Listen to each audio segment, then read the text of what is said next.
Morning and welcome to my channel. আশা করি সবাই খুব ভালো আছো, সুস্থ আছো, সাবধানে আছো।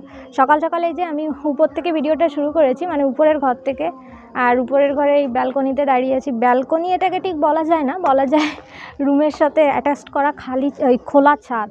আর এই যে আমার রুমের পাশে আছে বেল গাছ, আর দেখতে পাচ্ছি একটা বেলও হয়েছে, একটা না মানে অনেকগুলো হয়েছে। তো যাই হোক, যেমনটা তোমরা জানো, মানে আগের ভিডিওতে আমি বলেছিলাম যে আমাদের বাড়িতে কিছু গেস্ট আসবে, মাসি আসবে আর হচ্ছে মামি। তো এরা অবশ্য আস্তে আস্তে বিকাল হয়ে যাবে, আজকে থাকবে। তো এখন যাচ্ছি দেখি সকালবেলায় কি রান্না বান্না করা যায় সেটার জন্য। কিন্তু সব সময় তো তোমাদের সঙ্গে রান্না শেয়ার করলে হবে না, এর জন্য এখন আর রান্না বান্নাটা আমি তোমাদের সঙ্গে শেয়ার করছি না।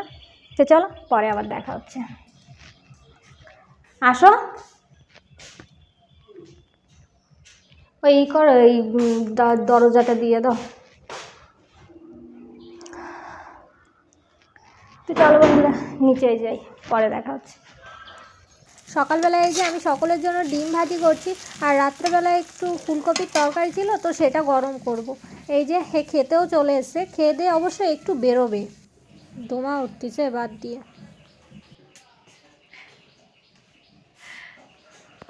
শীতের সময় গরম গরম ভাত খাতেই তো মজা লাগে, দমা উঠতেছে। বালতির ভিতরে হচ্ছে চাল। মাসি টাসিরা আসবে, তাই কাকুর কাছে দিচ্ছি পুট্টি পাঠায় পিঠে তৈরি হবে। কাকু বললো চালগুলো একটু ভিজিয়ে রাখো, তো আমি সেটাই করছি।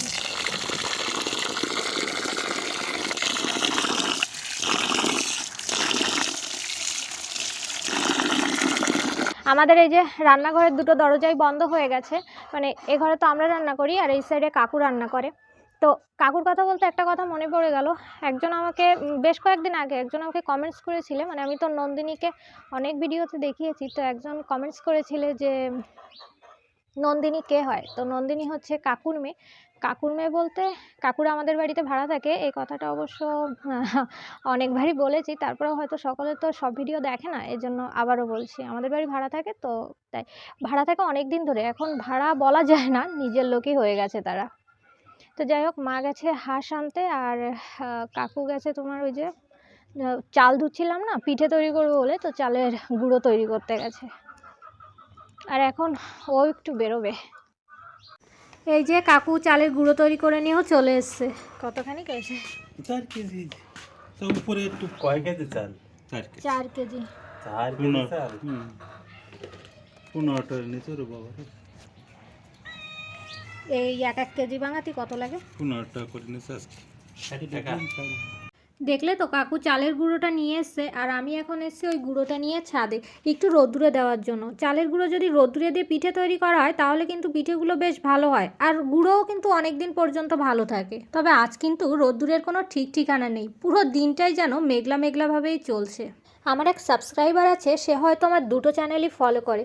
তো আমার মেইন চ্যানেলে সে একটা কমেন্টস করেছে যে তুমি এক চ্যানেলে টিনার পক্ষ হয়ে কথা বলছো আর অন্য চ্যানেলে টিনার বিপক্ষে কথা বলছো। তো তাকে আমি একটা কথাই বলতে চাই, আমি কিন্তু এখানে টিনার পক্ষে বা বিপক্ষে কোনোটাতেই কথা বলছি না, শুধুমাত্র ভিডিওগুলো দেখে আমার যেটা মনে হচ্ছে সেটাই তোমাদের সঙ্গে শেয়ার করছি। টিনা যদি আর একটু ধৈর্য ধরত তাহলে কিন্তু সংসারটা অবশ্যই টিকিয়ে রাখতে পারত। তো যাই হোক, আমার মনে হয় টিনারই সংসার করার তেমন একটা ইচ্ছা ছিল না। মানুষ যখন প্রেমে পড়ে তখন কিন্তু তার ভালো মন্দ জ্ঞানটা থাকে না, সে যেটাই করে সেটাই মনে করে যেন এটাই ঠিক। টিনার সংসারটা কিন্তু পরিপূর্ণ ছিল।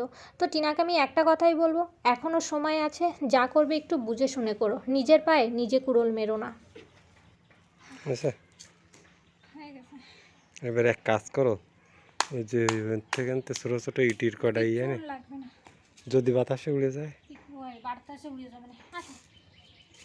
বালতিটার ভিতরে রাখো।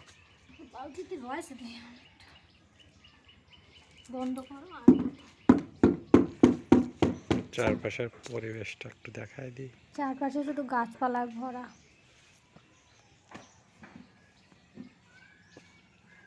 রোদ্দুরের কোনো ঠিক ঠিকানা নেই, তারপরেও চালের গুঁড়োটা এই যে ছাদে একটু মেলিয়ে দিলাম, যেটুকু যা হয় ভালো হবে, মানে একটু শুকনো শুকনো হলে ভালো হয়। তো চলো এখন এই যে নিচের দিকে যাচ্ছি। আর 4 কেজি, এ হচ্ছে 4 কেজি চালের গুঁড়ো। আর এই যে ও এখন একটু বেরোচ্ছে। দুপুরবেলাতেও কিন্তু আমরা তেমন একটা কিছু রান্না বান্না করিনি, ওকে শুধুমাত্র এক পিস ইলিশ মাছ আর ইলিশ মাছের ডিম ভাজি করে দিয়েছি, তো সেটা খেয়ে এই যে ও বেরোলো। আর এই হচ্ছে আমাদের সেই আগের ভাঙাচোরা রান্নাঘরটা। স্নান করে এসে এই যে এখানে বসে আছি আর এখন দুপুরবেলায় খেয়ে নেব। আর আমাদের আজকে খাওয়া দাওয়াটা কেমন হচ্ছে বলো তো? রাত্রেবেলায় সকলে আসবে তো, এজন্য মনে হচ্ছে সব কিছু তো রাত্রে রান্না, মানে অনেক কিছু রাত্রে রান্না করা হবে, এজন্য না সকালবেলায় দুপুরবেলায় যা হচ্ছে সেটা দিয়ে আমরা খেয়ে নিচ্ছি। যেমন সকালে খেয়েছিলাম ডিম ভাজা দিয়ে, আর এখন খাবো মাছ ভাজা দিয়ে। মাছ ভাজা, ডিম, মানে ইলিশ মাছের ডিম আর মাছ ভাজা। আর তাছাড়া কাকুরা যা যা রান্না করেছিল সব কিছু দিয়েছিল, এই দিয়ে আমাদের হয়ে যাচ্ছে। তো কী বলবো, আজকে খাওয়া দাওয়া খুব একটা বেশি ভালো হচ্ছে না এখনো পর্যন্ত। আর রাত্রেবেলায় তো সকলে আসবে, তারপরে রান্না বান্না হবে। আর এখনো আমাকে মনে হয় ডাকছে। তো চলো বন্ধুরা, পরে দেখা হচ্ছে। দুপুরবেলা একদম খেয়ে টেয়ে নি। এখন এই যে আমার জন্য আর মায়ের জন্য মাছ আর ডিম ভাজি করছি। এখানে অবশ্য ডিম দেখতে পাচ্ছ, মাছটা আগে ভাজি করা হয়ে গেছে। তো যে যখন খেতে আসছে তখন আমি তাকে একটা করে মাছ ভাজি করে দিচ্ছি। আর এই হচ্ছে আমার খাবার। আছে শুকনো লঙ্কা, মাছ ভাজি, ডিম ভাজি, আর ওই সাইডে আছে একটা তরকারি। তো চলো দুপুরের খাওয়াটা কমপ্লিট করি।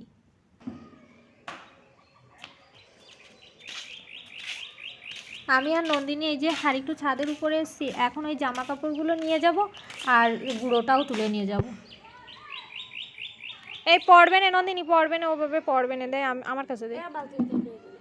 না না, ও সব বালতির ভিতর ঢুকে দিলে আসছে না, দাঁড়া আমি রাখতেছি। এখন বাজে হচ্ছে 4:40। আর এই যে আমরা ছাদে এসেছি চালের গুঁড়ো তোলার জন্য। আর আমাদের ছাদের উপরে দেখো, ওই দেখো উপরে কাঁচা সুপুরি হয়েছে, হাত দিয়ে পাড়া যায়।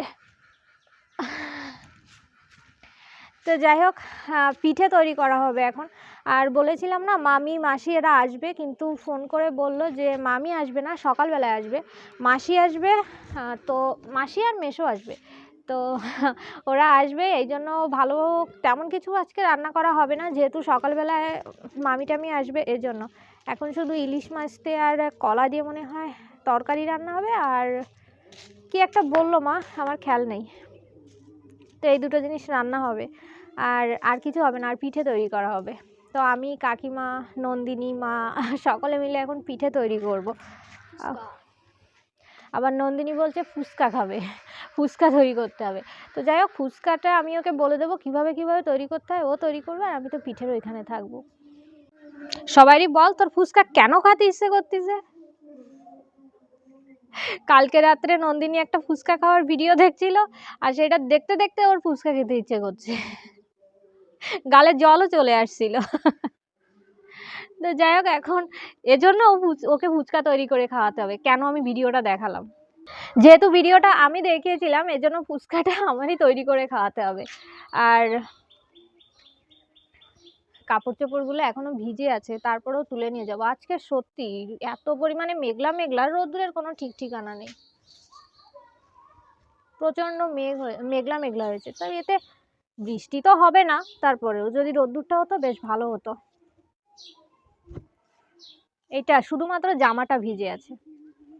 তো এই যে ছাদ থেকে এসে আমি আর নন্দিনী এখানে বসে আছি, আর নন্দিনী হচ্ছে আলু সেদ্ধ করতে দিয়েছে ফুচকা খাওয়ার জন্য। আর এখানে যা মশা বাবা! তুই ফুচকা খেতে কতটা পছন্দ করিস? অনেক অনেক অনেক। যাই হোক, অবশ্য অনেকেরই ফুচকা কথা শুনলে এমনি জিভে জল চলে আসে। আর এই যে এখানে আলু সেদ্ধ হচ্ছে, ও চলে এসছে, আর নন্দিনী গেছিল ওকে এগিয়ে আনতে। মাসি আর মেসো আসবে, মামি আসবে না। তা মাসি টাসি এসে রাত্রি খাবে না, ওরা কোন জায়গাতে দাওয়াত খেয়ে আসতেছে। মানে আজকে আসতেছে দুইজন, খাবে না? হয়। আর সকালেতে বসে কিছু না রান্না করে বসে রয়েছে, ওরা এসে রান্না করবে তারপর। নন্দিনী, এত দাদা ভালোবাসে জালের চপ নিয়ে আছে, খা, খাই দেখ কিরাম জাল।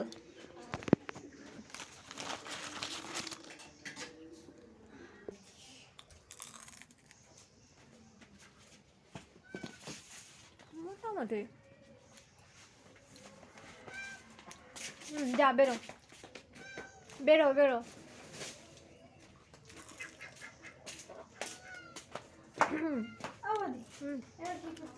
এটা একটু জাল লাগতেছে। এবার এটা একটু জাল লাগতেছে, জাল আছে জালে। ওতে না এইবার কি করতে হ্যাঁ? তোমার ইচ্ছা মানে একবার গট গট সব স্টেপ মাসি মেশোও চলে এসছে, আর এই যে আমাদের এখানে পিঠে বানানোর তোড়জোড়ও শুরু হয়ে গেছে। মাসি ওই সাইডে গুড় কাটছে আর কাকিমা নারকেল কোড়াচ্ছে, আর এই হচ্ছে আমাদের মেশো। মুড়ে গেছে। তো আমাদের সুশি পিঠা তৈরি করার জন্য দড়িও তৈরি করা হয়ে গেছে। এটাকে কিন্তু আমরা পায়েস বলি, অনেকে আবার মিষ্টান্নও বলে। তবে এই দড়িগুলো কিন্তু আমরা কাটবো না, এমনি এরকম উনানের উপর দিয়ে দেবো, আর তারপরে খুন্তির নাড়াচাড়াতে না এগুলো এমনি কেটে যাবে। আর এই যে মাসি কিন্তু এখানে পায়েসটা রান্না করছে, 2 কড়াইতে তুলে দিয়েছে। এখানে কিন্তু দুধ আর গুড় জাল হচ্ছে, তো দুধ দিয়েই আজকে পায়েসটা রান্না করা হবে। অনেকে কিন্তু আবার দুধ না দিয়েও শুধুমাত্র গুড় দিয়েও রান্না করে। তো যাই হোক, ঘরের দুধ ছিল তো এই জন্য দুধ দিয়ে রান্না হচ্ছে। চালের গুঁড়ো তৈরি করে আটা মেরে তারপরে এই জড়ি তৈরি করে পিঠা তৈরি হচ্ছে, এই পায়েস তৈরি হচ্ছে।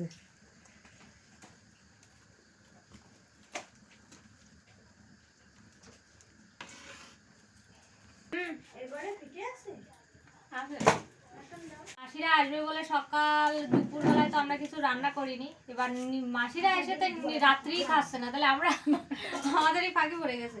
ভাবছিলাম সব কিছু রান্না বান্না হবে। সকালে বাড়িছি শুধু ডিম ভাজা, দুপুরে খাইছি মাছ ভাজা, আর কাকিমারা যে তরকারি দিয়ে দিল তাই।